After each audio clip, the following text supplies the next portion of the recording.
সরকার সম্পৃক্ত নয়। আমরা জানি এর সাথে রাজনৈতিক দল কিছু কিছু ব্যক্তি সম্পৃক্ত থাকতে পারেন।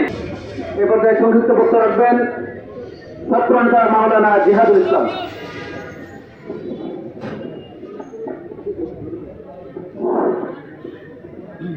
نحمده ونصلي على رسوله الكريم أما بعد فأعوذ بالله من الشيطان الرجيم بسم الله الرحمن الرحيم قد كانت لكم أسوة حسنة في إبراهيم والذين معه إذ قالوا لقومهم إنا براء منكم ومما تعبدون من دون الله। সম্মানিত শ্রোতাবৃন্দ, আমাদের সম্মানিত ছাত্র ভাইরা এবং জানালে শিক্ষিত তৌহিদবাদী ভাইরা, আপনাদের সকলকে আমরা ছাত্র জনতার মঞ্চ থেকে আপনাদেরকে একটু স্বাগতম জানাই। আপনারা আজকের আমাদের এই বাংলাদেশ সার্বভৌমত্বর যে লুণ্ঠন করার যে আধিপত্যবাদ শক্তির আস্ফলন ঘটেছে বাংলাদেশের ভিতরে, তার বিরুদ্ধে প্রতিবাদ করার জন্য আমরা আজকে সকলে ঐক্যবদ্ধ হয়েছি। পাশাপাশিভাবে পশ্চিম আদর্শ লালন করা কিছু ব্যক্তি, যারা সরকার নয়, যারা সরকারি দলীয় লোক নয়, যারা বাংলাদেশের কোনো প্রশাসনিক ব্যক্তি নয়, তারা পর্দার আড়ালে বসে বসে বাংলাদেশের ইসলাম পন্থাকে নিয়ন্ত্রণ করার জন্য এবং কুফরি পন্থাকে তারা সমাজের ভিতরে প্রতিষ্ঠা করার জন্য ভিতর থেকে কাজ করে যাচ্ছে। ওই সমস্ত ব্যক্তিদের ব্যাপারে আমরা সোচ্চার করে জানিয়ে দিতে চাই, আমরা বাংলাদেশের জনগণ 24শে গণঅভ্যুত্থানের মাধ্যমে এই বিষয়টা স্পষ্ট করতে পেরেছি। বাংলাদেশের জনগণ যেটা চায় বাংলাদেশের ভিতরে সেটাই হয়। অতএব বাংলাদেশের জনগণের অধিকার, মানুষের চাহিদা, মানুষের অধিকারের উপর হস্তক্ষেপ, কোন প্রকারের ভিনদেশী আস্ফলন বাংলাদেশের জনগণ মেনে নিবে না। সংগ্রামী সাথী বন্ধুগণ, আমরা দেখে আসছি সাম্প্রতিক সময়ে দীর্ঘ 2 থেকে 2.5 মাস ধরে গাইবান্ধার ভিতরে রাম মূর্তির নামে বাংলাদেশে প্রকাশ্যভাবে মানুষকে শিরকের ভিতরে অন্তর্ভুক্ত করার জন্য উন্মুক্ত করা রাম মূর্তি স্থাপন করতেছে। সংগ্রামী সাথী বন্ধুগণ, আমরা এই সমস্ত ষড়যন্ত্রের সাথে যারাই সম্পৃক্ত রয়েছেন, আমরা জানি এর সাথে সরকার সম্পৃক্ত নয়। আমরা জানি এর সাথে রাজনৈতিক দল কিছু কিছু ব্যক্তি সম্পৃক্ত থাকতে পারেন। আমরা জানি এর সাথে বিরোধী দলীয় ব্যক্তিরাও সম্পৃক্ত নাও থাকতে পারেন, কিন্তু এখানে ভিনদেশী আধিপত্যবাদ শক্তিতে জড়িত রয়েছে তার স্পষ্ট প্রমাণ আমাদের কাছে রয়েছে।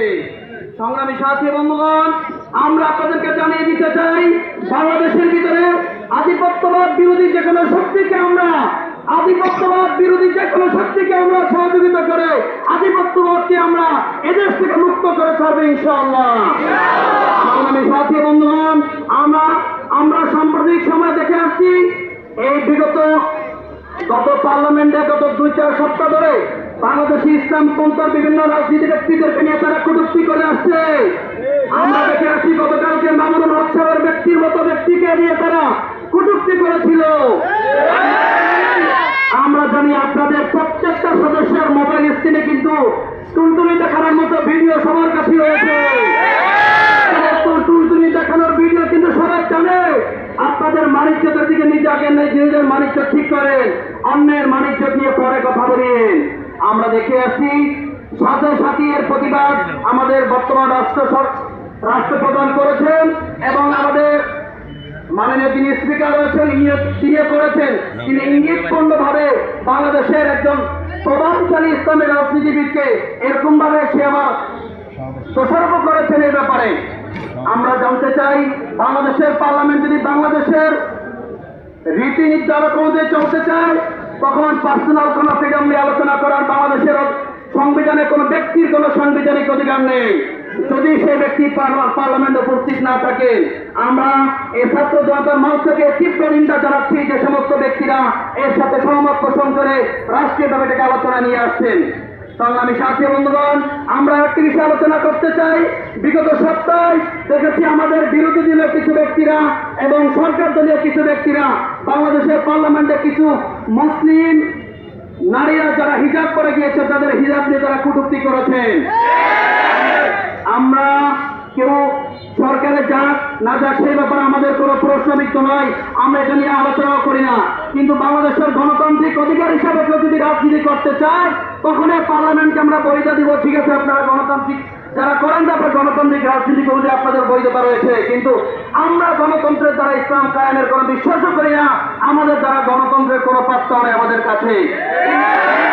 যারা গণতন্ত্রের মাধ্যমে সংবিধানে গিয়েছে, যারা গণতন্ত্রের মাধ্যমে বিরোধিতা হয়েছে, আপনারা তাদের পার্সোনাল বিধান পর্দা নিয়ে, ইসলামের বিধান পর্দা নিয়ে কেন আপনারা কথা তুলবেন?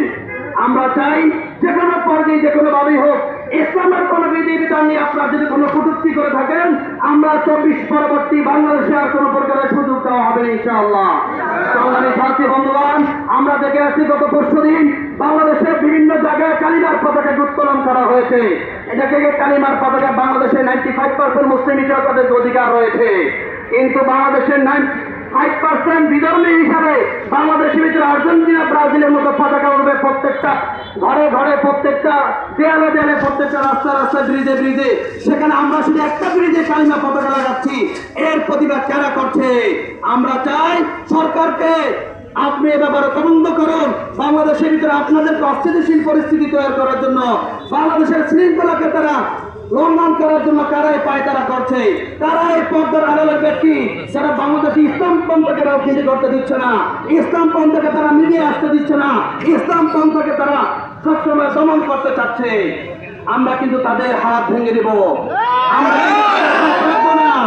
আমরা ইসলাম বিদ্বেষী যখন শক্তি রয়েছে, প্রত্যেক শক্তিকে আমরা সোচ্চার করে দিতে চাই। আপনারা আপনাদের অধিকার নিয়ে থাকেন। আপনাদেরকে বাংলাদেশের 95% মুসলমানের ভিতরে আপনাদেরকে যে পরিমাণ অধিকার দেওয়া হয়েছে, আপনারা তার চাইতে বেশি আমাদের উপরে হস্তক্ষেপ করতেছে। আমরা কিন্তু সে হস্ত রাখবো না, আমরা কিন্তু সে হস্ত ভেঙে দেব ইনশাআল্লাহ। সংগ্রামী সাথী বন্ধুগণ, আমাদের সময় সংক্ষিপ্ত। ইনশাআল্লাহ এখানে আমরা আমাদের আজকের প্রোগ্রাম